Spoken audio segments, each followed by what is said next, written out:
Now, 100 years ago, if you walked up to somebody, you had an 80% chance that that person was a regular church member, regular attending church member. Today, there's about 45% of people that attend church on a regular basis.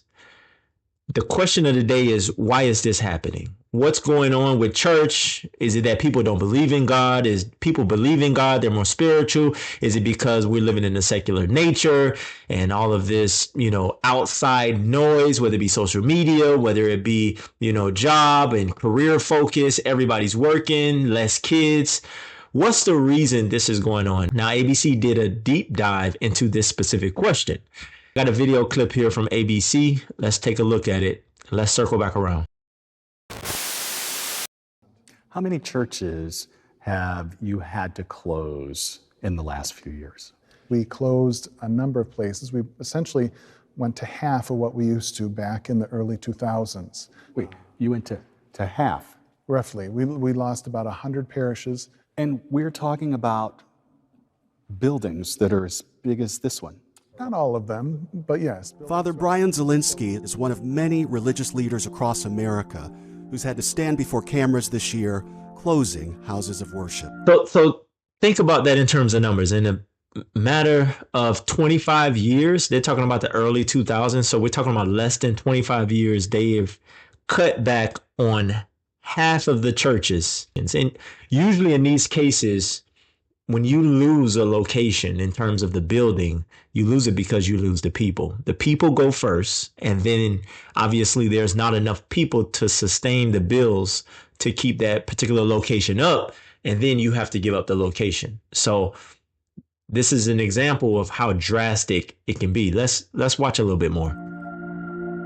He expects he'll need to shut down another 70 churches and what they're calling their road to renewal, a very biblical name for a modern problem. But it's simple, really. People just aren't going to church as much. On average, more than half of their churches today are baptizing fewer than one person a month, and 59% of them are spending more than they take in. Now think about that for a second. They're only baptizing one person per month, 12 people per year. Like, those are your customers when it comes to religion. You have to bring people into the door, right? Unless you're some fully, capacity church. And even if you are, there are older members and there are younger members. And unfortunately, as humans, eventually we die. So you always have to have people and generations coming behind each other.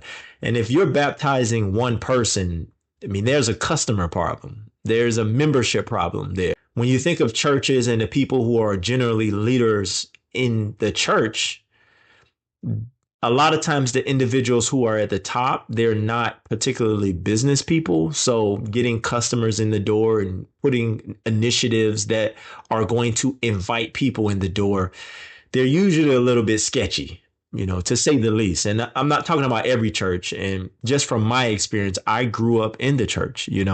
My grandma made us go to church, and we were in church a couple times a week. We were in all types of, ushers, choir, we were feeding the homeless. We were doing feeding ministries. We were on the street. We were going to, ministries. We were going to other churches. We were having summer camps, vacation Bible school. We were doing all types of initiatives. My job and role to not just pray about the situation, but to then look at the hard data and say, where does the church need to move? And it's not just here, of course. Correct. It's not just Buffalo. It's not just New York. Correct. It's not just America.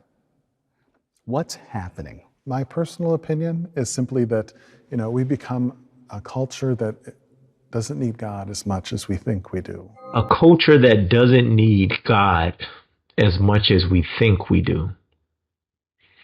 I think obviously there's some truth to that.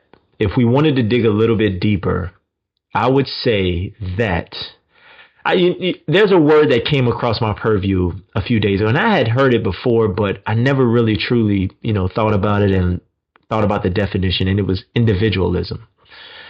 And I'm going to read the definition of individualism. Individualism is the moral stance, political philosophy, ideology, and social outlook that emphasizes the intrinsic worth of the individual. Individualists promote realizing one's goals and desires, valuing independence and self-reliance, and advocating that the interests of the individual should gain precedence over the state or a social group. One of the big things about religion is faith and believing in a higher power than yourself. So if we have more people in the world that's having this grandiose opinion about themselves and their ability to create and do things, that's going to lead more people away from a higher power like a church or a religion. I would love to hear your opinion on this. Let me know what I missed. Like, subscribe to the channel. Help me get to 3 figures on this channel. I appreciate you for watching. I'll see you in the next video. I'm out. Peace.